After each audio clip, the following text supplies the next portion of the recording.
நமச்சிவாய வாழ்க. நாதந்தாள் வாழ்க. இமைப்பொழுதும் என் நெஞ்சில் நீங்காதான் தாழ் வாழ்க. வாழ்க வளமுடன். அனைவருக்கும் இனிய வணக்கங்கள்.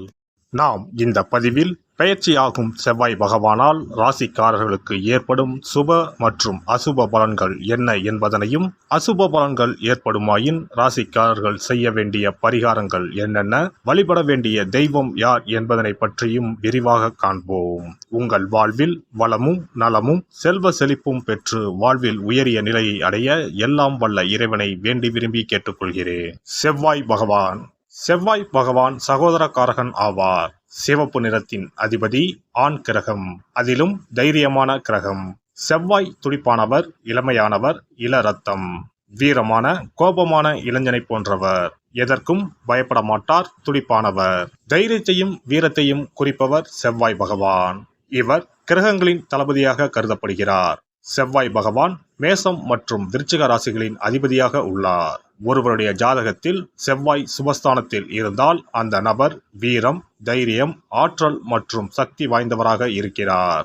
அனைத்து கிரகங்களும் ஒரு குறிப்பிட்ட காலத்தில் தங்கள் ராசியை மாற்றுகின்றன. இவற்றின் தாக்கம் அனைத்து ராசிகளிலும் காணப்படும். செவ்வாய் பெயர்ச்சியும் அனைத்து ராசிக்காரர்களின் வாழ்விலும் ஒரு குறிப்பிடத்தக்க தாக்கத்தை ஏற்படுத்தும். இந்த வருடம் ஜூன் 1ஆம் தேதி சனிக்கிழமை அன்று செவ்வாய் பகவான் தனது சொந்த ராசியான மேசத்தில் பெயர்ச்சியாக உள்ளார். செவ்வாய் கிரகத்தின் இந்த பெயர்ச்சியானது மாலை 3:39 நடைபெறும். செவ்வாய் பகவான் ஜூன் 1 முதல் ஜூலை 12 வரை மேசராசியில் இருப்பார். மேசத்தில் ஏற்படும் செவ்வாய் பெயர்ச்சியானது ருச்சக ராஜயோகத்தை உருவாக்கும். இதனால் சில ராசிக்காரர்களுக்கு அற்புதமான நற்பலன்கள் கிடைக்கும். செவ்வாய் பகவான் மகர ராசியில் அல்லது அதன் சொந்த ராசியான மேசம் அல்லது விருச்சகத்தில் இருக்கும்போது இந்த ருச்சக ராஜயோகம் உருவாகிறது. இந்த அற்புதமான சேர்க்கை ஏற்படும் போது அதன் செல்வாக்கின் கீழ் உள்ள ராசிக்காரர்கள் மிகவும் தைரியமாக, துணிச்சலாக மாறுகிறார்கள்.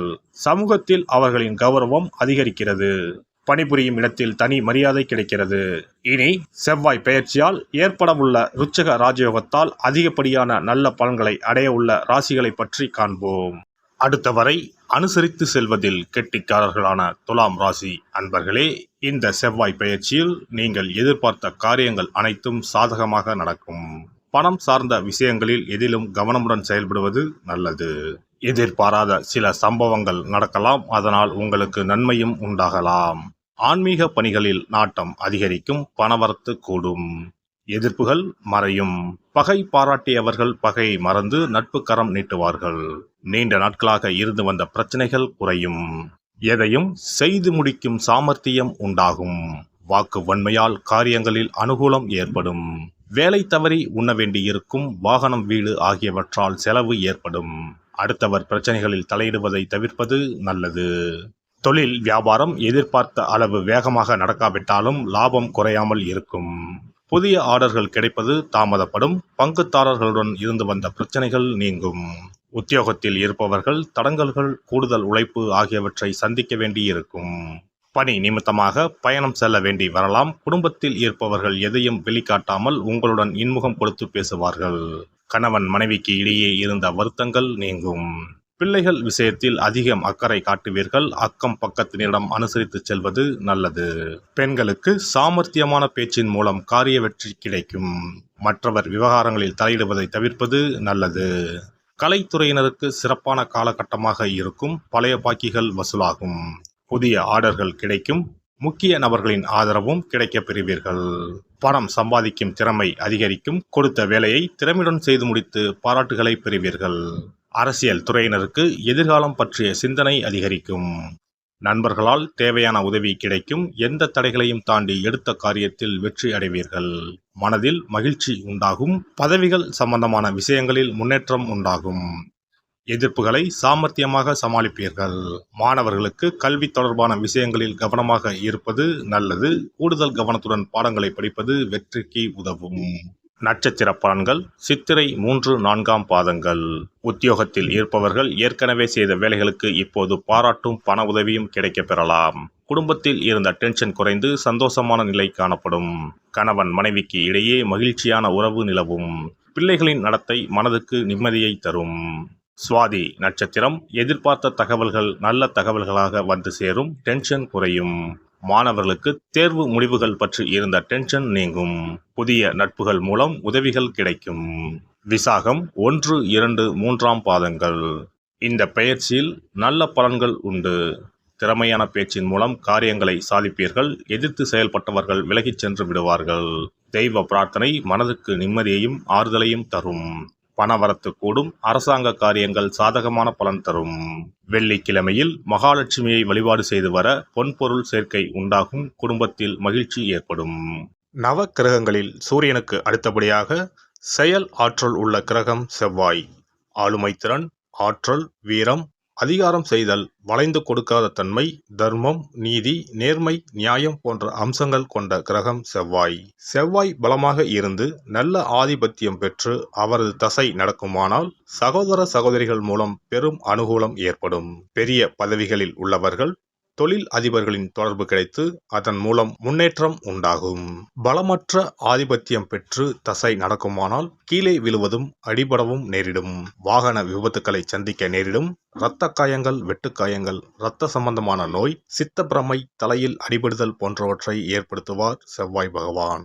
வீண் வழக்குகள், சண்டை சச்சரவுகள், மறைமுக நேர்முக எதிரிகள், பொருள் களவு போகுதல், செய்தொழில் வியாபாரத்தில் திடீரென்று பெருத்த நஷ்டம், அரசாங்க கெடுபிடி, பதவி இறக்கம், மறைந்து வாழும் சூழ்நிலை என்று பலவகை இன்னல்களை உருவாக்குவார். செவ்வாய் முதலான தோஷங்கள் அனைத்தும் நீங்க அவரின் அருளை முழுவதும் பெற செவ்வாய்க்குரிய அதிதேவதையான முருகனை வழிபடுவதும், கோதுமை ரொட்டி, வெள்ளை எள் கலந்த இனிப்பு பலகாரங்கள், துவரை போன்றவற்றை ஏழைகளுக்கு தானம் கொடுப்பதும் நல்லது. செவ்வாய் கிழமைகளில் விரதம் இருந்து செவ்வாய் பகவானுக்கு விளக்கேற்றுவது, சஷ்டி விரதம், கிருத்திகை விரதம் மேற்கொள்வது, தினமும் கந்த சஷ்டி கவசம் படிப்பது நல்லது. மேலும் செவ்வாய்க்குரிய கல்லான பவளக்கல்லை மோதிரத்தில் பதித்து அணிவது, சிவப்பு நிற ஆடையை அணிந்து கொள்வது, செப்பு பாத்திரங்களை உபயோகிப்பது போன்றவற்றால் செவ்வாயால் உண்டாகக்கூடிய தோஷங்கள் குறையும். செவ்வாய் பகவானுக்கு செய்யும் பரிகாரங்கள் அனைத்தும் முருகனுக்கு உகந்தது என்பதால் முருகனின் திருவருளும் கிட்டும். திருமண வாழ்க்கையில் செவ்வாய் பகவானுக்கு முக்கிய பங்கு உண்டு. திருமணத்துக்கு வரன் பார்க்கும் போது பிள்ளைக்கோ அல்லது பெண்ணுக்கோ செவ்வாய் தோஷம் இருக்கிறதா என்றுதான் முதலில் கேட்பார்கள். அந்த அளவுக்கு செவ்வாய் தோஷம் மிகவும் முக்கியமானதாக பார்க்கப்படுகிறது. ஒருவரின் ஜனன ஜாதகத்தில் லக்னம், சந்திரன், சுக்கிரன் ஆகியோருக்கும் செவ்வாய் இருக்கும் இடத்திற்கும் உள்ள தொடர்பை கொண்டுதான் செவ்வாய் தோஷம் ஒருவரின் ஜாதகத்தில் எந்த அளவுக்கு வலிமையாக இருக்கிறது என்பதை கணிக்க முடியும். செவ்வாய் தோஷம் இருக்கிறது என்றால் நம்பிக்கையோடு மிக எளிய பரிகாரங்களை செய்வதன் மூலம் தோஷ நிவர்த்தி பெறலாம். செவ்வாய் தோஷம் என்பது திருமண தடையை ஏற்படுத்துவது மட்டுமல்லாமல் மேலும் பல இடையூறுகளையும் ஏற்படுத்தும். எனவே செவ்வாய் பகவானை செவ்வாய் தோறும் செவ்வாய் ஹோரையில் வழிபடுவதும், செவ்வாய்க்குரிய கடவுளான முருகப்பெருமானை 9 நெய் தீபம் ஏற்றி வழிபடுவதும் செவ்வாய் தோஷத்தினால் ஏற்படக்கூடிய அசுப பலன்களின் தாக்கத்தை பெரிதும் குறைக்கும் என்பது ஐதீகம். செவ்வாய் தோஷம் ஒருவருக்கு இருந்து ஒருவருக்கு இல்லை என்றால் திருமணம் செய்யக்கூடாது என்பது சாஸ்திரம். இருவருக்கும் இந்த தோஷம் இருந்தால் திருமணம் செய்து வைக்கலாம் என்று சிலர் சொல்வார்கள். ஆனால் பொதுவாக தோஷம் ஒருவருக்கு இருந்தாலும் சரி அல்லது இருவருக்குமே இருந்தாலும் சரி, தக்க ஜோதிடர்களை ஆலோசித்து முறைப்படி பரிகாரங்கள் செய்வதுதான் சரி.